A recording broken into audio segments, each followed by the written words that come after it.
Friends and listeners, welcome back to the Woody Allen Retrospective podcast on our side project called Woody Allen Adjacent. You know what we do here. We talk about movies that are adjacent to Woody Allen in some way, whether it's a genre, whether we see Woody in certain elements, whether we want to do a direct comparison of some sort. This is the place to do it. We've seen a lot of great movies. We've had a lot of great discussions.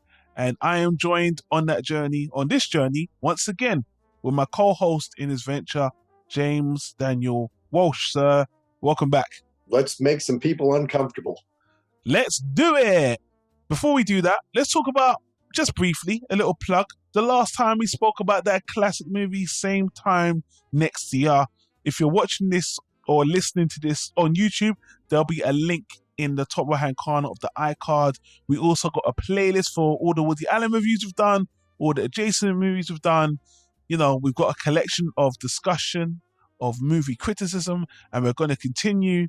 On the last recording, I mentioned we're going to be talking about this movie. Didn't make a big splash. And when I spoke about Entropy, again, I spoke about a movie that was very close to my heart, which I know didn't really have big mass appeal, but for some reason touched me for a lot of the themes and stuff it did. And this movie is no exception. So James, would you mind letting the audience know what we're talking about and who's involved? We're talking about the 1997 film BLISS, directed by Lance Young and starring Craig Sheffer, Sheryl Lee, and Terence Stamp. A movie I had never heard of until you brought it up, and a movie I couldn't find anywhere. So luckily you were able to send me the file. But this is, if it can be connected to Woody Allen, it would be connected more to his, I think, serious movies like Another Woman. It's a tough movie to classify. We'll get into it, but it's about a young married couple trying to work through some rather unusual difficulties. Yeah, to say the least. And there's certain elements of the movie I don't really want to spoil, even though I guess we kind of have to. I really do want, if you can find the movie, as James just said, it's not on streaming. You have to find the DVD. So I guess the big question is it worth your while?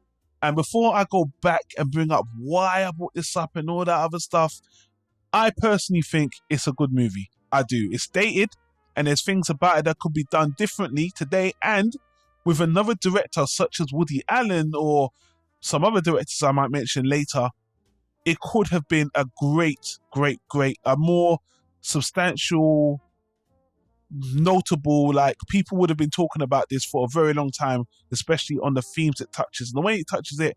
But I want James's opinion first and foremost. Do you think it's worth people going out and trying to find this movie? Before we even get into anything, do you think it's a decent movie? I think it's a decent movie. I think that it wouldn't be the worst thing in the world for people to listen to this first and then decide if they want to watch it, because it's got a very specific audience that it's going to appeal to, and also could be. I don't usually like to use the word triggered, but there's definitely things in this that I can see people who have gone through similar experiences finding traumatic to watch. Definitely. And I did touch upon that a little bit on the last discussion. This is a much more serious film with a serious topic. And the first thing I want to do is talk about why I brought up this movie, which this is going to sound a bit of a roundabout, but I'm going to go a little bit behind the scenes. So about 2 months ago, I asked James what movie he wants to talk about, and he brought up a movie called Fading Gigolo. Now, this is a movie me and Simon already spoke about, and it has Woody Allen in it, John Turturro. I think it's John Turturro, as I say his surname. And it's about this gigolo who Woody Allen kind of coerces to using his sexual wiles to, kind of liberate these women, or he's so good at having sex, he can make these women feel better about themselves. I'm just giving a very, very brief overview. And again, that might be a really bad overview. But that movie reminded me that I want to bring up this movie, because I thought to myself, that movie, Fading Gigolo, is a bit of a joke. It's a bit of a mess. again, I'll put a link in the YouTube card if you want to go back and hear me and Simon talk about it. I was very confused about the intention of that movie, where I feel like this movie has a much more intentional focus on what it's talking about. And when I originally watched this movie, sometime in the early 2000s, again, I was in my Woody Allen phase, and I really enjoyed serious dramas, especially about relationships.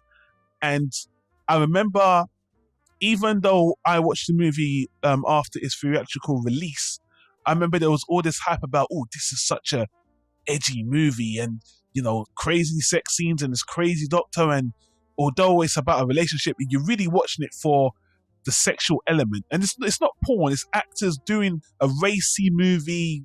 So I kind of wondered, why are people, it seemed like people were praising this movie for the themes it's touching upon, but at the same time it was a racy movie, sexually racy, like a tantalizing movie. So the first time I watched this movie, I was really floored about what I felt was a depth between the characters and their relationship that was trying to be reached. And at a much younger age, I thought there was a sincerity to the movie that really grabbed me. Watching the sex scenes is fine, and watching the comical things with Terence Stamp, but I really felt the connection and the seriousness about getting in a relationship is just more. There's so much more to it, especially when the characters are going through things. And watching this in my teens, I was very young, very dumb, and just coming at the end of the movie, I remember looking at relationships very differently. And for that, I always praise this movie, because even though it is slightly an erotic movie and stuff, I just felt like the way it handled sex, it made me see sex and intimacy a lot differently, especially at the age I watched it at. Watching it now, I still appreciate it, but I think watching it at a younger age really helps me mature. And I'm going to stop there and let James jump in. But yeah, I watching it at the age I watched it, it really has an effect on me. It's interesting because I didn't find it sexy. The approach that it takes to sex is one that I found too clinical. And it's funny because it's being clinical in a spiritual way about sex. Talk of like chakras and things like that, which I, put no credence into. But you didn't have to say that so low. I don't believe in that shit. Yeah, I don't know. It's a little crap, but trying to be respectful to people who do. But no, you're wrong. Say your piece. Go ahead. Yeah, I had a hard time like the three leads are all from things that I very much associate them with. Terence Stamp has done a lot of stuff, but obviously I just saw General Zod. Sheryl Lee being in Twin Peaks and actually playing in this movie a very similar character to what she played on Twin Peaks. You almost get the feeling that, had her character lived, and I don't think it's a spoiler because that's the whole premise of the show, is that her character dies. Had her character lived, maybe this is what she would have grown up to be. And Craig Sheffer is from a movie called Nightbreed, which I'm a huge Clive Barker fan. So that's a movie I've been watching for 30 years now. And I've not seen him in hardly anything else. So I just see the guy from Nightbreed. You don't know Uncle Keith? I don't know Uncle Keith. No. All right. I know you're going to yawn when I say this. So he's actually best known for his role in a CW TV series called One Tree Hill, where he played one of the main characters' uncles called Uncle Keith. One of those, basically, just call him Uncle Ben. He is Uncle Ben in that series. Such a homegrown, raising his brother's kid, and they look up to him, and he has a tragic fate in One Tree Hill. And he's a much lovable character. If you see One Tree Hill, I know, CW, roll your eyes, guys. I know, CW. But the show went on for like 9 seasons. I loved One Tree Hill up to a point, and then it just became terrible. But yeah, Craig Sheffer, just wanted to put that out there for my One Tree Hill fans. Yeah, and I'm used to seeing him in really weird Clive Barker body horror kind of situations. But it was, I did relate to it in that I was in a relationship with a woman who very much was like the Sheryl Lee character, had gone through similar things and had a similar diagnosis to what we find out she has. And it rang very true in that way. But I didn't feel like Sheryl Lee ever, they never got her to a place where I felt like she didn't come off as that damaged to me. In the setup of the movie. I mean, she calls him on the phone a lot while he's at work, or she cleans the house obsessively or something. When you look back on that doesn't feel like as extreme a behavior as what eventually you find out happened to her really warranted. Even him being kind of annoyed by it felt like, well, this doesn't seem like it's that bad. They didn't, at least to me, they didn't make her out to be that damaged in the setup. She just seemed neurotic. By the end of the movie, when you kind of get to the payoff of everything, I didn't feel it was as earned as it could have been if they had her be more, if she drank, if she did drugs, if she was running around having sex with every other guy that, looked at her. That kind of more extreme kind of behavior might have made the ending for me feel more powerful when she kind of confronts what happened to her. But it was very hard for me just watching Sheryl Lee not to think of Laura Palmer, because the characters are so similar in everything that they went through that I just kept seeing Laura Palmer. So that was something I had to get past. But I could see this being a movie that there'd be a lot of parts that made less mature people giggle. So you're going to have to, if somebody wants to see this, they've got to come at it from a place of maturity, and they've got to come at it with the fact that you saw this when you were in high school and you got something from it. I think a lot of guys in high school would have just been fast forwarding to get to the sex scenes. Yeah. And like I said, it's a good movie, but you really it's for a very, very specific audience. That's interesting, because funny enough, this movie's had this reputation for being really racy, and I can actually agree with you that, considering the breakdown of the main character Maria, as a watcher of the movie, you might have wanted to see more build up when you only see one or two things. So I guess when I'm thinking of this movie, I'm always thinking about how it kind of affected me when I was younger. Looking at it now, I've seen much wilder movies, especially dealing with psychology.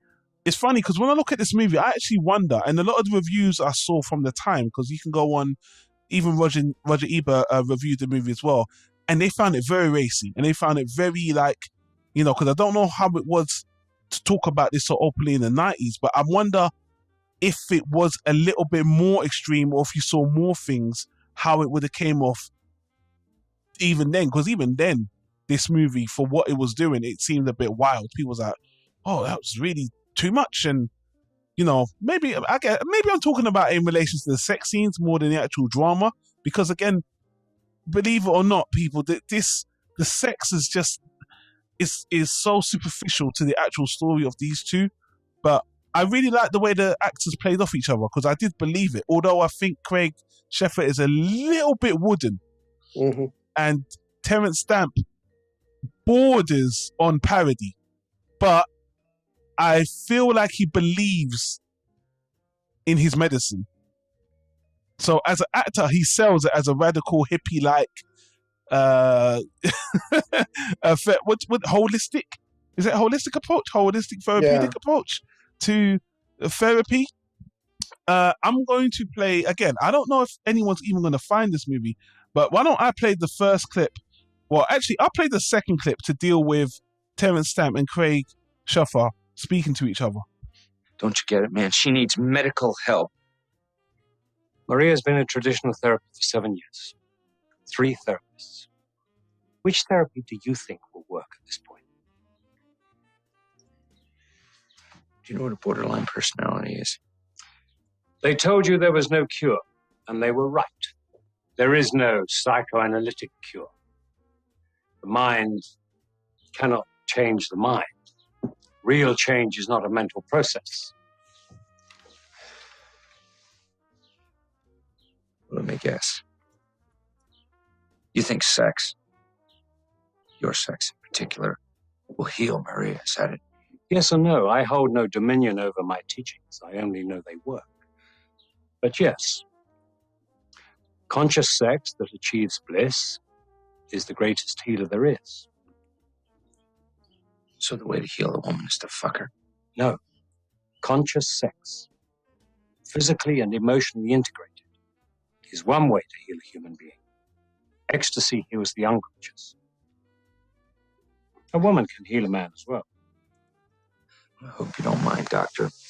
I'm going to try some other approaches at this point. I know you love Maria Joseph. I'm not here to take that away from you. Just don't make me take this any further. Let's talk about Terence Stamp, and I really want to get your opinions on if you were buying what he was selling. I know you said you don't really believe in this stuff, but in terms of the narrative of the film, did you feel it was presented to you through Terence Stamp? Just maybe it was his delivery of it didn't work for you, or how did you feel about his character and his portrayal with what he's trying to put to you? I thought he was the best part of the movie. I bought that he believed it. I didn't know where he was going to be coming from at first. I wondered if he was going to be a scam artist, or that he was. It would turn out that he was trying to steal her away from her husband, or. But the fact that he's earnest to the point of, you're right, it being parody with the way that he performs it, and I bought it from him. Every time he was on the screen, the movie really picked up for me, and I would be interested. I mean, because this movie got, so few people saw it, I wonder if there'd be any kind of like behind the scenes stuff or interviews with the actors about it. I would be very interested to know if any of them actually believed in any of this stuff. So from what I could find out from my investigation, the director, Lance Young, you can probably tell he wrote and directed this. He seems to be a big proponent of this, which is why it's a big part of the movie. Now, Sheryl Lee, apparently she did some work. I'm not sure, it's in the Wikipedia page. They said that she actually studied some sex therapy as well before getting into the role. Craig Sheffer, not as much. And as for Terence Stamp, I don't know. But I did hear when this was going through TIFF, the Toronto Film Festival, they did have a roundtable discussion about it and about the themes. And I guess a lot of people were taken more by the erotic side of it, the sex, and not so much the holistic side of it. So I guess you kind of said you don't really believe in most of that stuff they were saying in the movie. Is that right? About therapy and... The thing, it's not that I don't believe in it. It's that the way they present, it's a lot like, I've got a lot of back pain, so I go and I see a massage therapist regularly, and a lot of the time you get the ones where they'll say, okay, well, this is going to release your chi, or this is where your energy is centered, or something. And to me, I come out feeling better. So the way I interpret that is what they're calling chi, or what they're, this is where your energy is centered. So that there is a scientific medical term for everything they're saying. They're just using the spiritual terms instead. So could this kind of therapy work for some people? It could. It could also, I think, damage certain people who weren't prepared for it. But that could be true of, again, massage therapy. You could go in and have somebody pinch a nerve and you walk out really screwed up.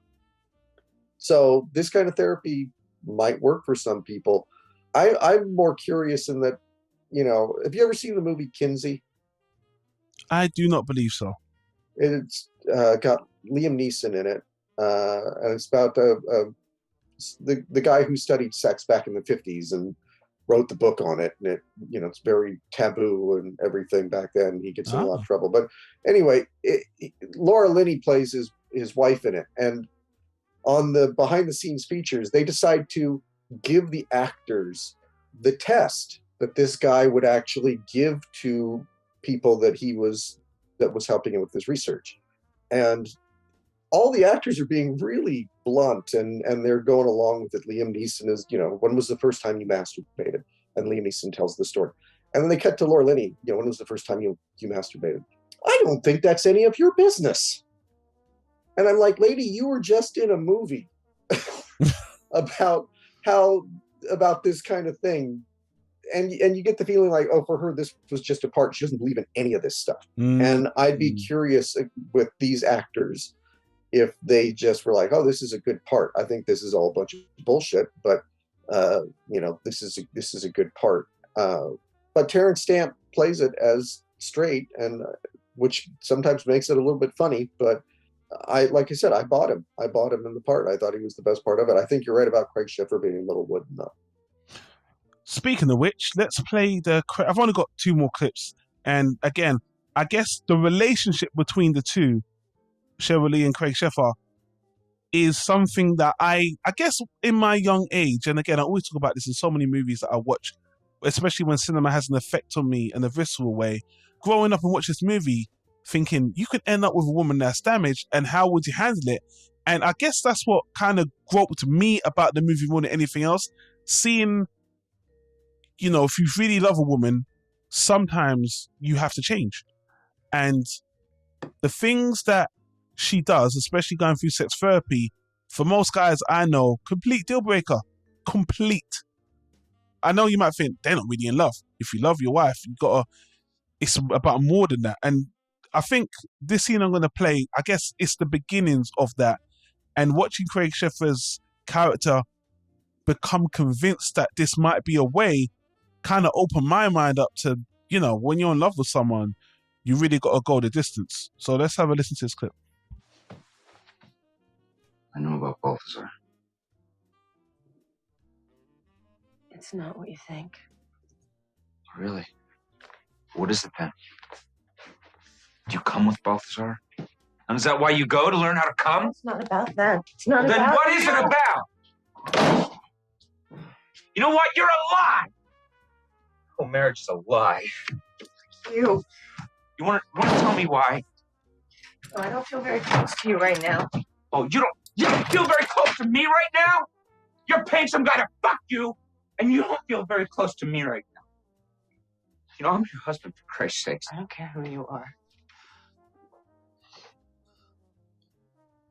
A lot of the critic reviews I saw for this did say, in hindsight, they even though Maria is a character of focus to deal with the trauma, it focused too much on the men. On top of that, when it comes to the sexual aspects, the nudity, they seem very conservative when it comes to the men. Like, they don't show the men's genitals, and but when it comes to the women, they show more of that. So it's like, it's selective erotica as well. And looking at it back in the lens of 2021, I'm sure some people will say this is still mansplaining to a certain extent, female trauma. And I actually saw one modern review of that in IMDb, that this doesn't hold up. This is basically mansplaining, and the woman doesn't really get a voice. And at the end, when Sheryl Lee does take up more of the focus of their relationship and explaining, I do look back on it on a critical eye and say that is more uneven, and that does make me wonder if Woody Allen did this movie instead of Fading Gigolo, which he didn't direct. I know he didn't direct that movie, that was John Turturro, but what do you think he would have done with this material? And I have a feeling, especially from a comedy aspect, the Balthazar character would have been amazing for Woody Allen. He would have just loved that. But the more serious aspects, how do you think Woody Allen would have balanced this line any better? I think Woody would have gone maybe even more serious. There were a few moments in the movie that I don't know if they were supposed to be funny. Craig Sheffer is walking around telling everybody, I love myself. I love myself 3 times a day. And that's pure comedy, James. yeah, Definitely pure comedy. I don't think Woody would have done that. I think Woody would have gone. I mean, if you look at, like I said, Another Woman or September or Interiors, it would be a movie like that. And those movies don't really have a sense of humor at all. They're Woody trying his best to be Ingmar Bergman, which even Ingmar Bergman had a sense of humor in his movies a lot, that Woody seems to sometimes forget about completely when he's doing a really serious drama. Woody never really did anything as far as sex scenes that I can think of. I mean, the movies would be there'd be a lot of talk about sex in the movies, but there wouldn't be sex scenes. The only movie I can think of his that ever had any nudity in it was Deconstructing Harry. Oh, I was going to say Match Point. Did Match Point have nudity in it? Not nudity, no, but the sex scenes, but not nudity. It did have the sexy and Deconstructing Harry. When he goes to hell, you see some topless women there, but I don't think Woody would have touched this movie. Honestly, I think this is way too heavy a topic for him.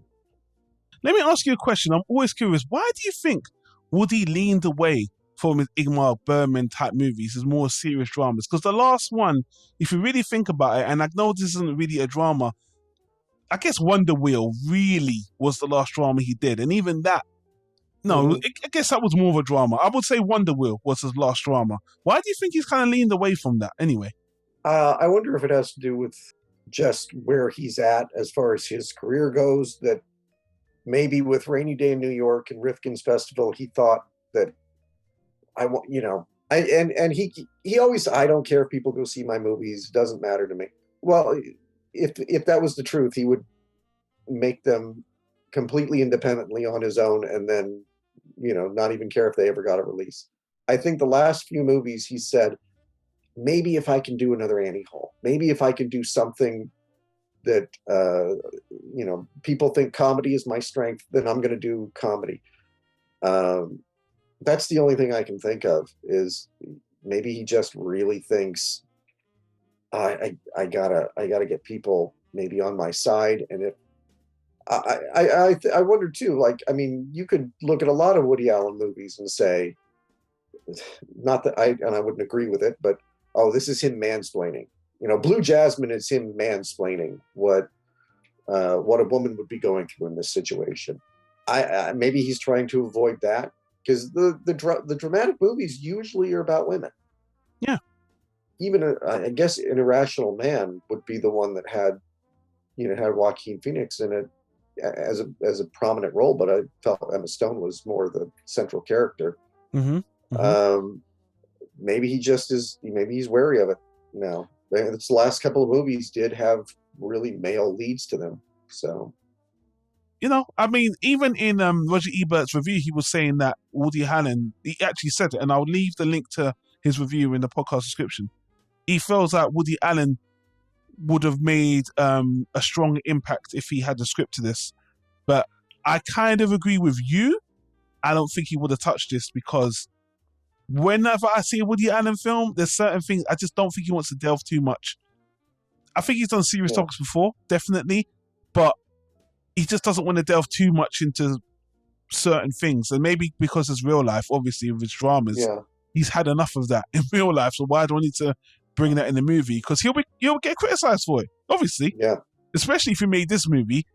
But then I could see him doing it and being like, I've always championed women. He said that before. Yeah. I've always championed women, so why can't I do it? I can kind of. I'm now imagining like Woody doing this in the 70s with take out the really heavy stuff at the end and have Woody play the Terence Stamp part. That would have been amazing. I'm gonna teach you to ejaculate. That would have been fantastic. That he could have made a really great comedy out of it. But no, I can't see him doing it the way that like I said, if you take out the really heavy revelation at the end, he would oftentimes tackle movies about a man trying to be in a relationship with a crazy woman. Exactly. And yeah, but he usually approached it from and this movie does too. I mean, this is where like I feel where the people who might criticize it, especially now, oh, this movie is mansplaining. This movie is a man's point of view about a woman's trauma. But also it's about a man learning about a woman's trauma. yes. There are lots of movies about women dealing with their trauma. This is about a man who is learning to deal with it and learning how to be the best partner he can be, learning how to be supportive and accepting and what he's going through. I mean, and that's why you're my co-host, because basically that's the point. That's why I love this movie. That's why, because this movie kind of taught me how to be a better partner. And I know that's grandiose praise, but I was surprised to see, you can put it down to culture and how I was brought up, being like a man from a Christian upbringing where the man's head of the house and women serve the men. And so when I see this movie, and again, as you perfectly said right there, it's about a man learning about a woman's trauma and putting her first. And Terence Tramp bringing all this hokey, holistic, therapeutic stuff, and the woman having some really serious demons that he has to walk through the fire, but he really loves her, so he really does it. And at my young age, it really shell-shocked me, and that's what I think this movie does very, very well, that kind of sets it apart from the rest. And that's why when it comes to the erotica about this movie, that's the window dressing. The erotica stuff is the window dressing. Yeah. Terence Stamp is the fun guru. That's fun, all right? But the relationship between the two and this man understanding the trauma this woman has, and thank you, James, you teed me up perfectly for this last clip I'm going to play, where Terence Stamp really just takes it home. So it's a bit of a longer clip, but I'm going to play it, and Terence Stamp just takes it home, and that's what really makes this movie resonate in my mind. You married a scarred and emotionally dysfunctional woman. Has it ever occurred to you to ask yourself why? Why you put up with so much in return for so little? Because I'm in love with her, okay? And because I believed in you. And I believed that we could help her. Our relationship has never been about Maria. Never. You don't love Maria, Joseph. You want to mold her. You want to make her something for Joseph. And you've only ever proven to me that you'd do anything to make that happen. And what do you know about love? Huh? Love is being there when they hate your fucking guts. Love is being there when they bleed. I mean, have you ever been with a woman for more than 1 hour? Ever?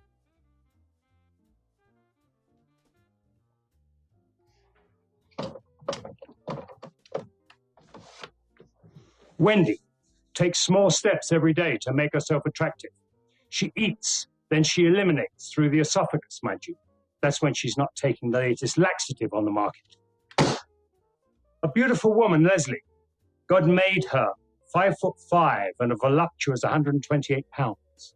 But sometime, probably when she was a teenager, she got the idea that she wasn't so beautiful.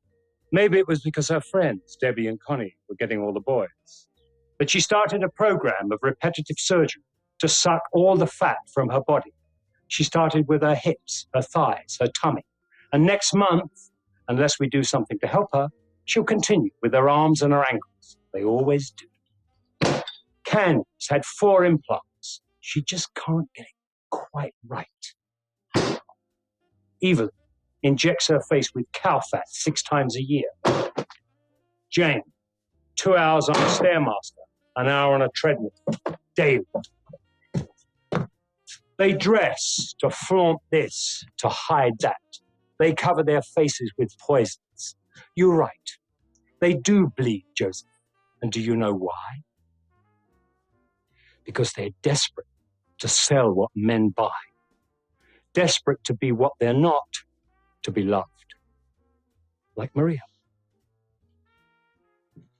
Have you ever thought that maybe your focus on Maria is a distraction from your own fear of abandonment, your own emptiness, your own life? You want to be a healer? Heal yourself. Yeah. Again, that's a really powerful revelation. Tiny bit of a spoiler. It's a nice payoff near the end of the movie as well. But you really did encapsulate why this movie resonated with me so well. And I would think in 2021, this is a good message. But to get there, I guess it's a bit of a hodgepodge.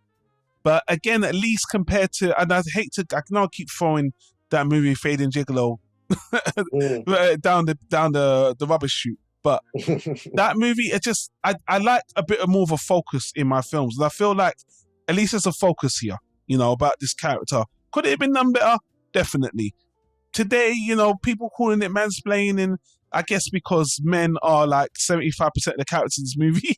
And only at the end do you see women, which I completely understand. And Maria being the main focal point of the issue, they could have developed her more. They could have done more. And all the critics of the time have said that.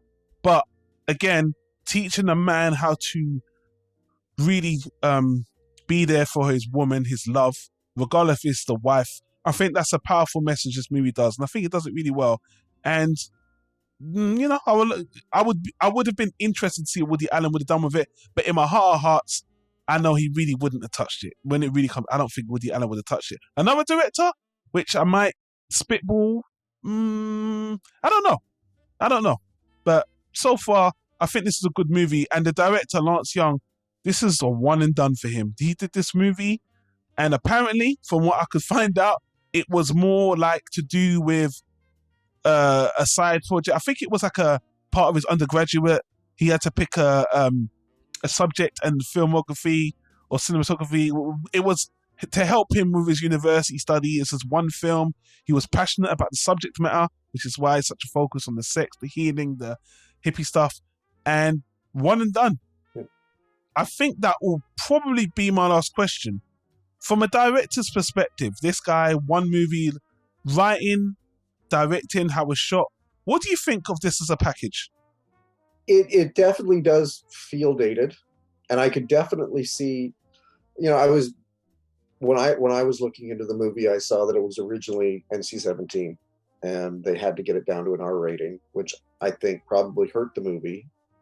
It's something I could see definitely like being on Netflix and them not having the constraints and being able to do something a little bit slicker and a little bit deeper as far as the actual, if it was Netflix, you don't have to stick to a 2-hour running time. You could be 4 episodes or whatever. You could have an entire episode that focuses entirely on the Maria character. It could definitely be made better today, but for what it is, it's a competently made movie. It's a good-looking movie. I'm surprised the director only did this and nothing else, because he could have gone on to have a career. So, I think that if that's what this was, it was just a one and done. It's a very good one and done. Yeah. Pretty much. And I think I pretty much talked out. I really appreciate you checking out the movie. I know this is a weird one. And I have a lot of weird ones coming, James. So if you thought this was strange, the people don't know. I've already thrown you another curveball, which you're going to start to work through soon. So we're going to have more conversations like that. But Bliss, the title and the DVD cover, again, don't judge a book by its cover. This isn't exactly how it's presented at face value. It's a much more mature movie when it really comes down to it. I like the way the sex is handled. I think there's more sincerity and intimacy here, but it's definitely dated. It has the 90s effect. A lot of the 90s stuff I love. Big phones, But yeah, I've pretty much said all I want to say about the movie. James, thanks for it's your turn next, but thanks for following me up on this one. Have you got any final thoughts, or you said all you've had to say about the Bliss? Like I said before, I think it is something. If you've listened to this and you're interested in it, then it's probably for you. If you've listened to this and about 10 minutes into the podcast said, nope, don't watch it. It's not going to win you over. It's very, very specific who this movie's made for. Well, I think I started talking the movie up a bit too highly. Then you kind of brought it down, and then I thought about it, and then you kind of brought me to see why I do appreciate the movie a lot, which I appreciate you for, James. So thank you for that. But yeah, pretty much the same. But sadly, there's a barrier to see this movie because it's not on streaming. You'll basically have to buy on eBay or Amazon from a secondhand seller, and you might not think it's worth the investment. So yeah, I don't know. I guess I have to leave it up to the listener. But you know what, listener? If you've seen the movie, why don't you share your thoughts of it in the description down below? Or, like with some of our other discussions, people have said, I've watched the movie and here's my thoughts. Feel free to do that. It'll be on YouTube. And yeah, leave a comment down below if you've seen the movie. And actually, saying that, I did see this movie in pieces on YouTube, but I never recommend watching the movie that way because there's always a piece of the movie missing. So you're never really seeing the movie properly. You're just seeing, and again, the quality shit. There's I think I saw like a Portuguese version with subtitles that was in 9 parts, and part 8 was missing, and that's a pretty crucial part to miss. So I don't know, but yeah, I'll leave it up to your discretion. I will leave it up to listener discretion. So on that note, James, you are up. What are we going to be talking about on the next recording? Next month, we're going to be talking about a movie that I watched when I was 20, and it spoke to me. And it's a movie that I always cite to women as, if you ever want to understand a man's mind, this is one of the movies to watch. And that movie is High Fidelity with John Cusack. Hey, the famous, very, very famous book. I think it was written by a British author? It was. I've read the book. Yeah, it was very, the books. It's the same story, but it's much more British. Ah, nice. We might have a special surprise for the High Fidelity discussion. Me and James have already spoken about it. We're not going to spoil the surprise, are we? Or should we spoil the surprise? No, let's wait. Good. I like it. So our High Fidelity discussion with John Cusack is coming up. We got a little extra special treat you might not see coming. And just to let you know, James, I've already got myself ready for that treat. The things are in order for me to have that extra discussion. Let's just say that for the High Fidelity. So yeah. I need to catch up then. I'm prepared. And I'll make sure you are too. Don't worry, we've got a month. So High Fidelity, classic. Everyone's spoken about it, especially if you love rom-coms and that kind of movie. So that is up next. But yeah, this was a bit shorter than I thought. I actually thought it was either gonna, regarding Bliss, I thought it was either gonna go one of both ways, either love the movie or hate it. But I actually thought it was gonna hate the movie. No, like you said, it's you have to have a certain maturity in order to get through it. I don't think I would recommend this to a 19-year-old frat boy, but somebody who's a little bit more grown up, and they'll get something out of it, even if they don't agree with everything in the movie. I think they get something out of it. You know what, James? I couldn't disagree with you more, because a 19-year-old frat boy might change his ways after watching Bliss. That'd be nice to think. But yeah, like you said originally, way back in the middle of our conversation, they're probably just going to fast forward through the sex scenes and then say, it's 2021.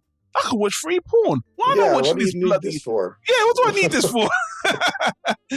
Anyway, I think we've put long enough about the movie. James, if the people want to reach you, how and where can they reach you online? They can reach me at manic-expression.com. You can find my books on Amazon, and hopefully the next time that I am here on this podcast, I might have an announcement at the end as well.